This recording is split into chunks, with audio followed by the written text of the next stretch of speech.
बैतुल मक़दस, वो सरजमीन जहां अल्लाह के बरगुज़ीदा अंबिया अलैहिमुस्सलाम ने कदम रखे, जहां वही उतरी, जहां हक व बातिल की सदियों पर मुहीत कशमकश ने तारीख को ज़ख्मी भी किया और रोशन भी।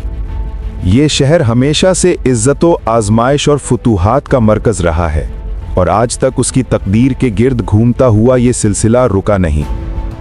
जब तारीख के औराक पलटते हैं तो सबसे पहले 636 ईस्वी का सुनहरी लम्हा सामने आता है, जब अमीरुल मुमिनीन हज़रत उमर फ़ारूक रदियल्लाहु ताला अन्हु ने बैतुल मक़दस को फ़तह किया। उन्होंने इस मुक़द्दस बस्ती में इंसाफ, अमान और इबादत की आज़ादी कायम की और वो मस्जिद तामीर करवाई जो बाद में मुसलमानों की शनाख्त बन गई। लेकिन 1099 ईस्वी में सलेबियों ने इस नूरानी शहर पर हमला किया। चट्टान वाले गुंबद को कलीसा में बदल दिया गया और वो मस्जिद जहां रब के आगे सर झुकते थे, उसे घोड़ों का अस्तबल बना दिया गया। ये तारीख का सबसे भयानक मंजर था।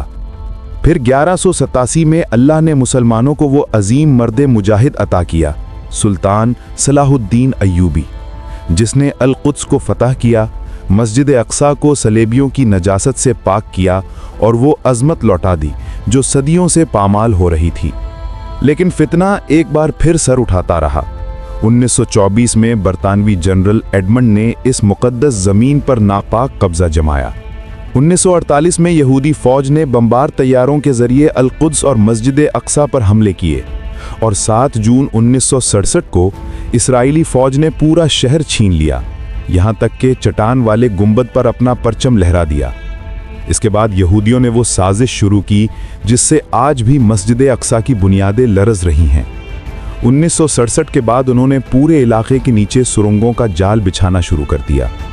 9 मरहले मुकम्मल हो चुके हैं और इन सुरंगों ने मस्जिद अक्सा की बुनियादों को कमज़ोर करके उसे गिरने के दहाने तक पहुंचा दिया है। 1969 में इस नापाक जसारत ने हद पार कर दी। सह्यूनियों ने मस्जिद अक्सा के अंदर आग लगा दी। शोलों ने वो खूबसूरत मिंबर भी जला दिया जो सुल्तान सलाहुद्दीन अय्यूबी ने अपने हाथों से तैयार करवाया था, वही मिंबर जो फतह बैतुल मक़दस की अलामत था। और यहाँ तारीख एक बार फिर खामोश होकर सुल्तान की अजीम इंसानियत का बाब खोलती है। जब सलाहुद्दीन ने बैतुल मुक़द्दस फतह किया तो ना किसी मासूम को कत्ल किया, ना किसी इबादतगाह को नुकसान पहुंचाया।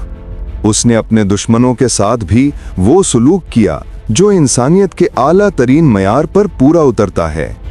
यही वो फ़र्क है, एक तरफ बेहुरमती, आग और खून और दूसरी तरफ सलाहुद्दीन जैसा फातिह जो तलवार भी चलाता है और इंसाफ भी।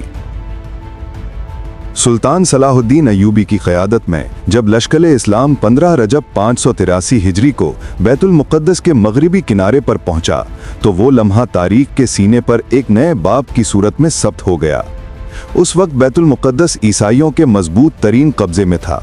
शहर के अंदर 1 लाख से ज़ायद तरबियत याफ्ता जंगजू, साथियों समेत मजहबी पेशवा और जोश व जज्बे से भरे कमांडर हर हाल में मुसलमानों का रास्ता रोकने के लिए तैयार खड़े थे। कला हर तरफ से महफूज, फसीले नाकाबिले तस्खीर और निगरानी का निज़ाम इंतहाई सख्त था। 16 रजब की सुबह अभी गिरजों की घंटियां बजने भी ना पाई थीं कि सुल्तान सलाहुद्दीन अय्यूबी ने फजर की नमाज अदा करवाई। नमाज के बाद जब लश्कर की सफ बंदी की गई तो सुल्तान की ललकार के साथ अल्लाहु अकबर की गूंज आसमान तक उठ गई।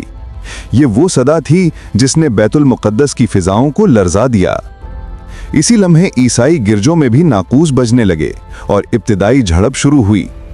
5 दिन तक सुल्तान खुद फसील के करीब आकर शहर में दाखिल होने का रास्ता तलाश करते रहे, मगर ना कोई कमजोर जगह मिली, ना मंजनीक नसब करने का मौका मिला। ईसाई किले के ऊपर से तीर बरसाते और मुसलमान डट कर जवाब देते, मगर शहर के अंदर घुसना इंतहाई दुश्वार था। चंद दिनों बाद मुसलमानों ने एक भरपूर फैसला कुन हमला किया। शदीद लड़ाई के बाद ईसाई पसपा होकर फसीलों पर चढ़ गए और वहीं से मुकाबला करने लगे। ये वो वक्त था जब सुल्तान ने खुद को याद दिलाया कि उसने एक वादा किया था, जिस तरह ईसाइयों ने बैतुल मुक़द्दस मुसलमानों से छीना था वो उसी शान से इसे वापस लेकर रहेगा। अब उस वादे की तकमील का वक्त आ चुका था। सुल्तान सलाहुद्दीन अय्यूबी ने लड़ाई के साथ साथ हिकमत भी इख्तियार की। उन्होंने शहर के बाअसर और मुअज्जर ईसाई रहनुमाओं को मुज़ाकरात के लिए बुलाया और उन्हें पेशकश रखी। हम खून रेजी नहीं चाहते। अगर तुम बिना जंग के शहर हमारे हवाले कर दो तो हम तुम्हें माल, साजो सामान और खेती बाड़ी के वसाइल फराहम कर देंगे। तुम महफूज रहोगे, तुम्हारे अहले खाना भी महफूज रहेंगे। मगर गुरूर में डूबे हुए ईसाई रहनुमाओं ने इस आदिलाना पेशकश को ठुकरा दिया। उन्होंने अमन के बजाय जंग को तरजीह दी और फैसला कर लिया कि वो हर सूरत टकराव करेंगे। जब सलीबियों ने मुज़ाकरात को ठुकरा दिया तो सुल्तान सलाहुद्दीन अयूबी ने फैसला कर लिया कि अब बैतुल मक़दस तलवार के जोर पर ही आज़ाद होगा।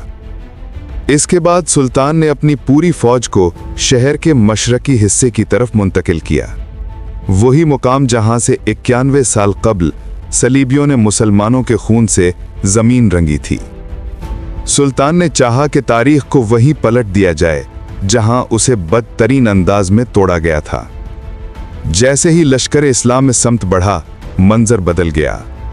हवाओं में धूल उड़ रही थी, सलीबी मंजनीकों की गरज सुनाई दे रही थी और फसीलों पर मौजूद दुश्मन मशलें जलाकर तीरों की बौछार कर रहे थे। इन तीरों की आवाज यूं गूंजती जैसे आसमान फट रहा हो, मगर इस्लाम के शेरों के कदम न डगमगाए।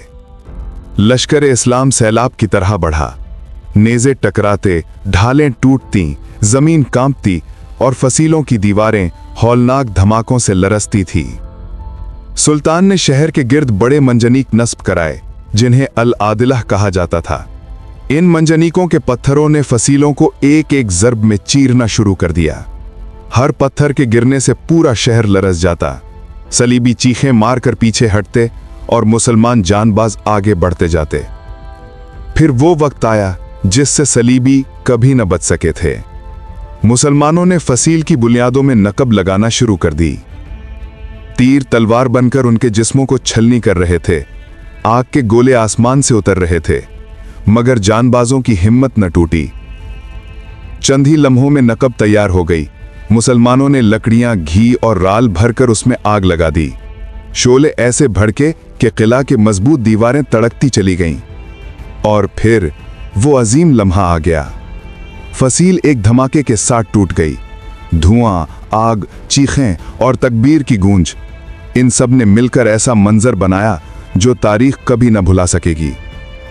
मुसलमान जानबाज तीरों की बारिश में उस शगाफ से यूं दाखिल हुए जैसे मौत का समंदर उमड़ाया हो। सलीबी फौज बौखला गई, पीछे हटती गई और चंद घंटों में शहर का दिफा टूट गया। 91 साल बाद वो झंडा जिसे सलीबी ने गिराया था फिर से बैतुल मक़दस की फसील पर लहरा दिया गया। ये वो लम्हा था जिसने दुश्मन के दिलों को हिला दिया। लाट पादरी और बड़े बड़े ईसाई सरबराह सुल्तान के सामने फरियाद लेकर हाजिर हुए, मगर यहां दुनिया ने देखा कि सुल्तान के दिल में सिर्फ इंतकाम नहीं, इंसाफ भी था। सुल्तान का गुस्सा ठंडा पड़ा और उसने उन्हें इजाजत दी कि शहर छोड़ दें। सिर्फ इतना तावान मुकर्रर किया गया, मर्द के लिए 10 दीनार, औरत के लिए 5 दीनार, बच्चे के लिए 1 दीनार। मगर यहां भी दुनिया ने वो नजारा देखा जो सिवाय सलाहुद्दीन के कोई ना दिखा सकता था। जिन गरीब लोगों के पास तावान न था, सुल्तान ने खुद 10,000 आदमियों का तावान अदा किया। उसके भाई ने 7,000 अफराद का तावान अदा किया। यूं हजारों फकीर, यतीम और बेसहारा लोग आजाद हो गए।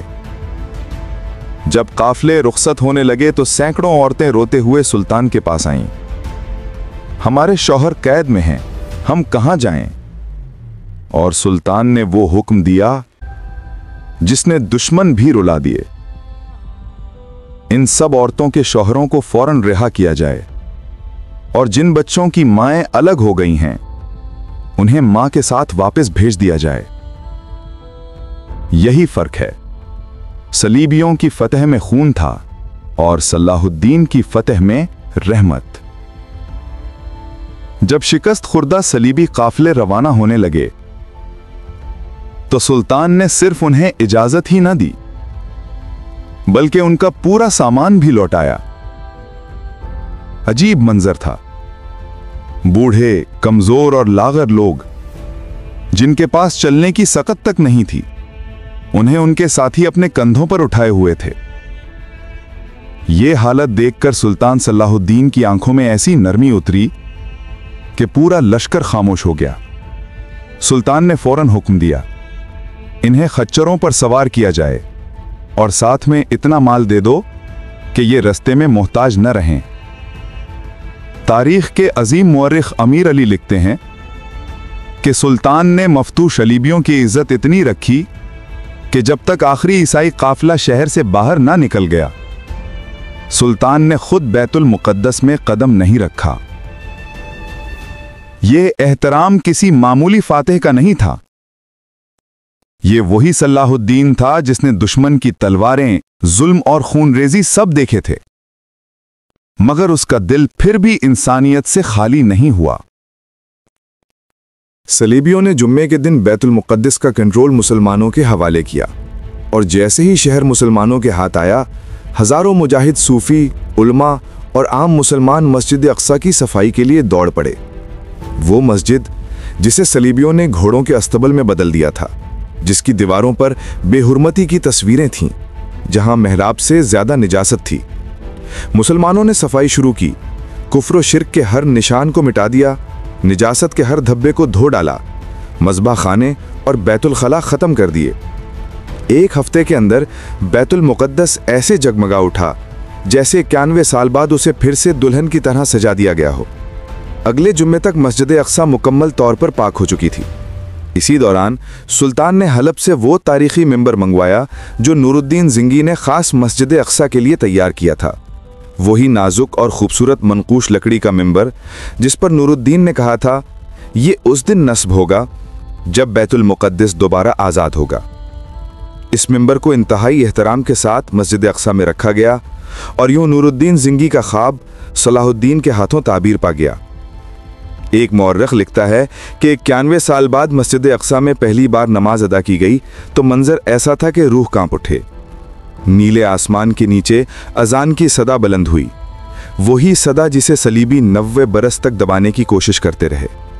सफ़े बनी, जर्रापोश मुजाहिद और जुब्बापोश उलमा शाना बाशाना कदम से कदम मिलाकर खड़े हो गए। इस लम्हे ज़मीन पर सिर्फ एक उम्मत थी, एक सफ़ थी, एक दिल था। ये मंजर उस आलमगीर क़ुव्वत की जिंदा तस्वीर था जिसका ख्वाब इस्लाम ने सदियों से दिखाया था, और वो ख्वाब उस दिन पूरा हो चुका था। सुल्तान सलाहुद्दीन अय्यूबी की ज़िंदगी की सबसे बड़ी आरज़ू, बैतुल मुक़द्दस की आज़ादी, बिलाखिर पूरी हो गई थी। मस्जिद अक्सा की तज़ीन, सफाई और बैतुल मुक़द्दस के मुकम्मल इंतज़ामात के बाद सुल्तान दमिश्क वापस आए और फिर सफ़र 589 हिजरी में 57 साल की उम्र में ये मुजाहिद आज़म दुनिया से रुखसत होकर अपने रब से जा मिला। वो दमिश्क में ही आसूदा खाक हैं, रहमहुल्लाह। काजी इब्ने शद्दाद लिखते हैं कि सुल्तान ने अपने तरके में सिर्फ 1 दिनार और 48 दिरहम छोड़े। ना कोई जागीर, ना कोई महल, ना कोई बाग, ना कोई खजाना। सुल्तान का कफन तक कर्ज से लिया गया, कब्र की घास भी कर्ज से आई और कफन एक वजीर ने अपने हलाल माल से फराहम किया। ये वो फातेह था जिसने सल्तनतें हिला दी मगर अपनी ज़ात के लिए 1 दिरहम भी जमा न किया। काजी इब्ने शद्दाद मजीद बयान करते हैं, सुल्तान सहीउल अक़ीदा मुसलमान थे, अहले सुन्नत वल जमात के मसलक पर कायम, नमाज के ऐसे पाबंद के फरमाते, साल हा साल हो गए कि एक नमाज भी जमात के बगैर नहीं पढ़ी। मर्ज में भी इमाम को बुलवाते, तकलीफ के बावजूद खड़े होकर नमाज पढ़ते, तहज्जुद के आदी थे और आखिरी बीमारी में भी सिवाय 3 दिन की बेहोशी के नमाज कज़ा नहीं हुई। ज़कात फ़र्ज होने की नौबत ही ना आई क्योंकि ज़िंदगी भर माल इकट्ठा न किया। हज की ख्वाहिश शिद्दत से थी मगर माली इस्तिताअत न हुई। कुरान सुनने का ऐसा शौक कि किले के बुर्ज पर पहरेदारों से कई पारे सुन लिया करते। हदीस से मोहब्बत इतनी कि हदीस में अगर कोई रिकत अमेज़ बात आती तो सुल्तान की आंखें भीग जातीं। बसा औकात 2 सफ़ों के दरमियान जंग के ऐन बीच भी हदीस सुनते और फरमाते कि ये वक्त कबूलियत का है। यतीम दिखाई देता तो शफकत से उसके सर पर हाथ फेरते। सखावत ऐसी कि अपना सामान बेचकर ज़रूरतमंदों को दे देते। मुरव्वत ऐसी कि कभी किसी साइल को खाली हाथ वापस न करते। सब्र ऐसा कि पहाड़ भी शर्मिंदा हो जाएं, और ज़ुहद ऐसा कि दुनिया उनके कदमों में थी मगर उनके दिल में न थी। हफ्ते में 2 दिन आम मुलाकात का दिन होता। बादशाह, फकीर, मुजाहिद, मजदूर, जो चाहता सामने आ जाता और फजल की बारिश सब पर बरसती। गर्ज के इंसानी अजमत की हर खूबी इस एक शख्सियत में जमा थी। वो सिर्फ एक फातेह नहीं, वो एक किरदार था, एक चिराग, एक सबक और तारीख का वो बाब जिस पर आज तक ज़माना फ़ख्र करता है। अगर आप ऐसी ही तारीख की धड़कन से जुड़ी, रूह को हिला देने वाली, सच्चाई, गैरत और ईमान से लबरेज मज़ीद हैरत अंगेज़ वीडियोज़ देखना चाहते हैं तो पासबाने हरम का काफ़िला आपका मुंतज़िर है। यहाँ तारीख सिर्फ पढ़ी नहीं जाती, जीती जाती है।